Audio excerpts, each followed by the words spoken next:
शक्तीपीठ महामार्ग रद्द करावा यासाठी बार्शी तालुक्यातील शेतकऱ्यांनी प्रांताधिकाऱ्यांना घेराव घातला। शक्तीपीठ महामार्ग रद्द करण्याकरता बार्शी तालुक्यातील शेतकरी हे आक्रमक झाले असून प्रांताधिकारी सदाशिव पडदोणे यांना शेतकऱ्यांनी घेराव घातला। संतप्त शेतकऱ्यांनी प्रांताधिकाऱ्यांसमोर सामूहिक लोटांगण घातलं आणि जोरजोरात घोषणाबाजी करत शेतकऱ्यांनी आक्रमक पवित्रा घेतला। शक्तीपीठ महामार्ग रद्द करण्याची त्यांनी यावेळी मागणी केली। शक्तीपीठ महामार्गास शेतकऱ्यांनी कडाडून विरोध दर्शवला आहे।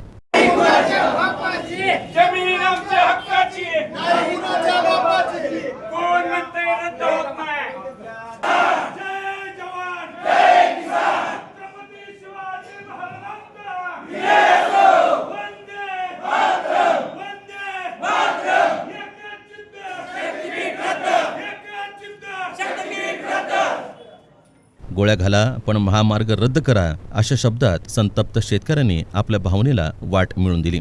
याविषयी अधिक माहिती गणेश घोडके, नितीन गायकवाड, सदाशिव पडदोणे, उपविभागीय अधिकारी सोलापूर क्रमांक 1 आणि आक्रमक शेतकऱ्यांनी दिली आहे। आम्ही आज बार्शी तालुक्या इथे भूसंपादन अधिकारी साहेबांना मीटिंग लावल्यावर आलो होतो। सर्व शेतकऱ्यांनी एकजुटीनं शक्तीपीठ महामार्गाला विरोध केला आहे आणि संयुक्त मोजणी शेतकरी कसल्याही परिस्थितीत होऊ देणार नाही। हात जोडून मुख्यमंत्र्यांना निवेदन दिलेलं आहे, भूसंपादन अधिकाऱ्याला दिलेलं आहे आणि शेतकऱ्याला आंदोलनाला किंवा लॉ अँड ऑर्डर हातात घेण्यासाठी भाग पाडू नये ही सरकारला आपण विनंती करण्यासाठी आणि भूसंपादन अधिकारी यांना साहेबांना निवेदन देण्यासाठी बार्शी तालुका तहसील कार्यालय इथे जमलो होतो। ज्या मागण्या आहेत त्या तुम्ही पुढच्या बाजूला ढकलता आणि सगळ्याची घर उद्ध्वस्त करायला येणार का?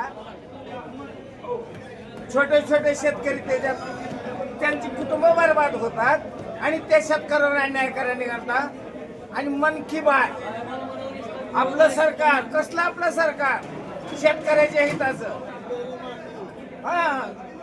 मेरी माती मेरी जमीन, आमची जमीन आहे, आम्ही काय शक्तीपीठ महामार्गाला देणार नाही, आम्ही विक्रीला काढलेली नाही, त्याच्यामुळे गिराईक म्हणून तुम्ही आमच्या बद्दल येऊ शकत नाही। एवढीच माझी तळमळीची विनंती।